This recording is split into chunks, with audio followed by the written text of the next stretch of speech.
Nous voici de retour pour l'épisode 2 du grain de riz.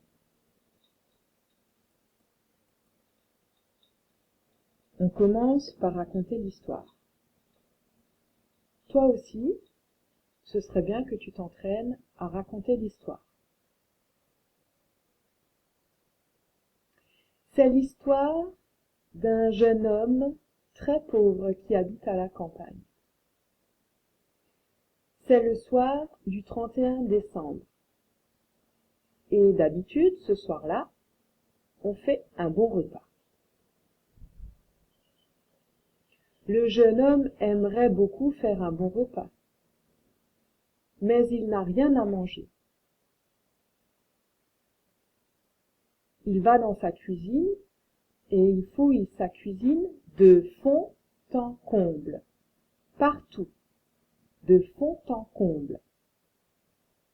Il ne trouve rien, ni spaghettis, ni pommes de terre, ni couscous, ni haricots, ni lentilles, ni pain, ni sucre, ni chocolat, rien, rien, rien.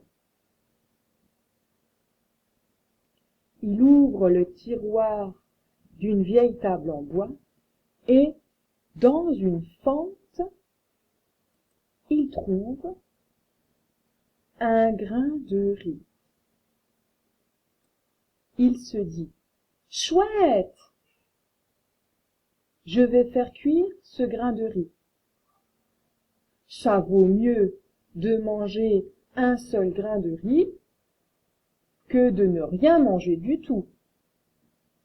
En plus, ça va m'occuper. Mais le jeune homme a un problème. Pour faire cuire le grain de riz, il faut une casserole. Et le jeune homme n'a plus de casserole. Il est tellement pauvre qu'il a vendu toute sa vaisselle. Il a vendu toute sa vaisselle, toutes ses casseroles, toutes ses assiettes, tous ses couteaux, ses fourchettes, ses verres, tout. Alors il a une idée. Il va voir son voisin. Et il lui demande: est-ce que tu peux me prêter une casserole? Le voisin accepte de lui prêter une casserole à condition qu'il puisse venir partager le riz du jeune homme. Le jeune homme accepte d'accueillir son voisin pour le repas du réveillon.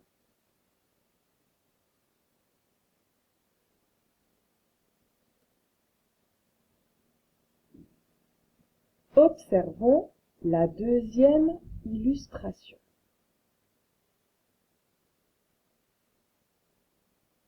Où se trouve-t-on? Où est-ce qu'on se trouve? On n'est plus chez le jeune homme parce qu'ici, on voit qu'il y a une cuisinière et il n'y avait pas de cuisinière chez le jeune homme. On voit une vieille dame avec un seau rempli d'eau.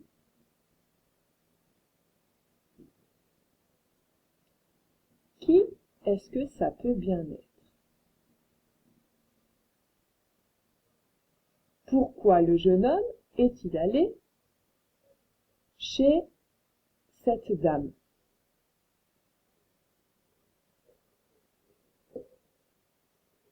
Nous allons le découvrir.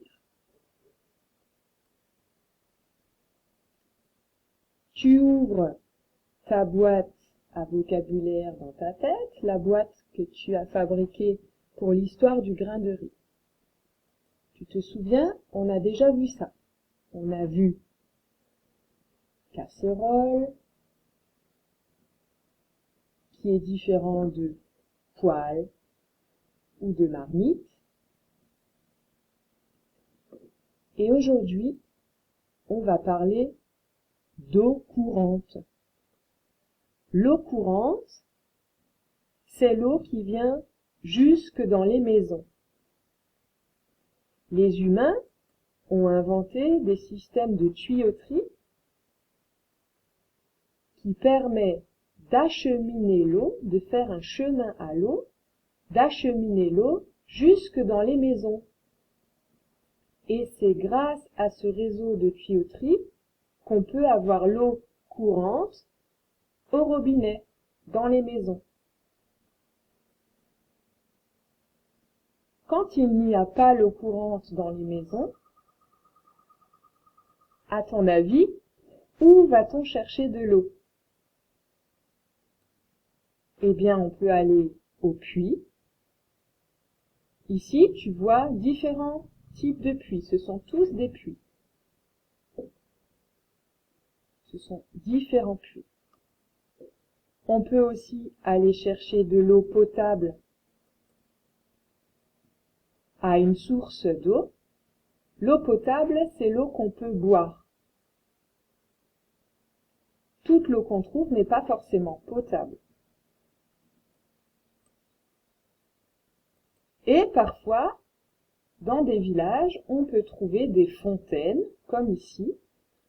On fait venir l'eau d'une source jusqu'à la fontaine et parfois l'eau est potable, parfois l'eau n'est pas potable. Et tous les habitants du village vont chercher de l'eau ici. Ok? On y va. Voici le nouvel épisode. Pour faire cuire le riz, il faut mettre de l'eau dans la casserole. Il n'en a pas, parce qu'il n'y a pas l'eau courante dans les maisons.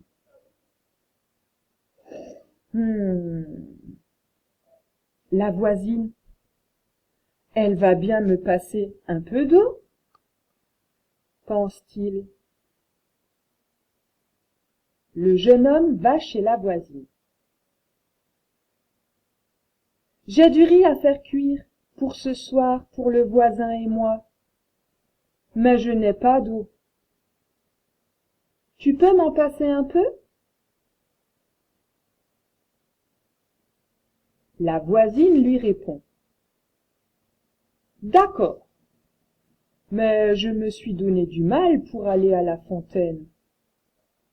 Je te passe de l'eau, mais je viendrai manger le riz avec vous. D'accord. Quand il y en a pour deux, il y en a pour trois. Oh oh, on dirait que le jeune homme est en train de se mettre dans un sacré pétrin. Il va avoir des problèmes.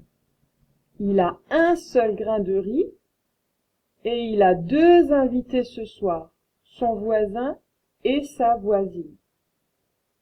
Bien sûr, il ne leur a pas dit qu'il n'y avait qu'un seul grain de riz. Il leur a dit qu'il avait du riz. Comment va-t-il bien pouvoir se sortir de cette histoire? Nous le verrons dans la suite de l'histoire.